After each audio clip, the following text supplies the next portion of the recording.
It is Michelle Asada with Beach City Brokers, and today we are talking about cancel culture. Not social media cancel culture, but cancellations in real estate.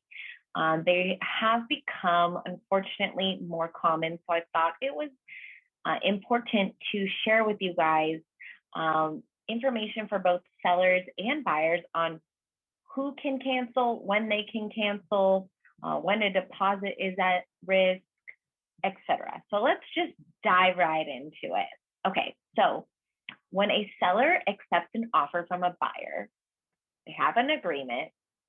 The buyer has three contingencies.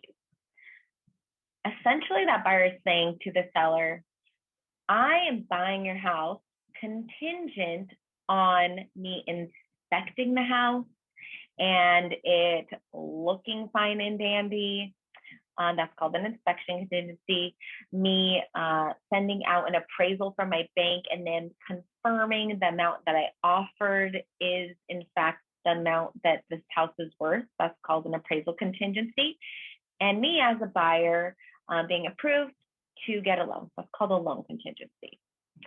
So when an offer is accepted, a buyer puts into escrow their earnest money deposits, typically 3% of the purchase price. And while they have those contingencies in place, if they cancel, they can get that earnest money deposit back. Now, if they cancel after they have removed those contingencies, the seller can then go after the buyer for that deposit money. So when you're a seller, it's very important to choose the right buyer, one that you think. There's a lot of different ways you can vet a buyer. It's another conversation, but choosing one that you think is going to stick with the transaction and close it. So what way can a seller cancel an agreement? Okay, so we know that a buyer has these contingencies. These contingencies have timelines, and the contingencies are not passive contingencies. It's not just the 10th day and then magically that contingency is gone.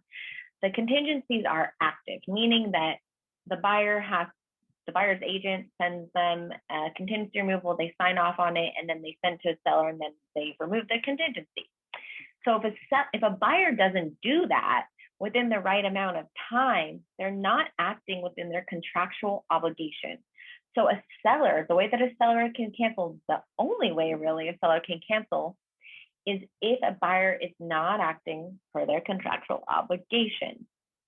So a seller sends what is called a notice to perform to a buyer saying, hey, you said on the 10th day you would remove this contingency. What's up, dude? They have 3 days to remove it. It's really this chill. Not this chill.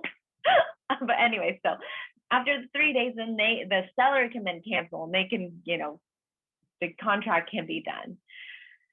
So that's basically how cancellations work. Who has the right to cancel, when they can cancel, when the deposit is up for grabs. So if you guys have any questions about how any of this works, feel free to contact me. I do go over this in depth when I'm working with all of my clients. I'm very good at contracts, how that happened, lots of reading it, lots of just doing it.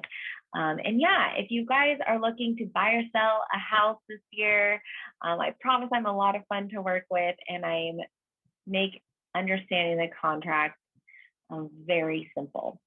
So if you're thinking about it, give me a call. Once again, my name is Michelle Asada, and I'm at City Brokers. Have a great day.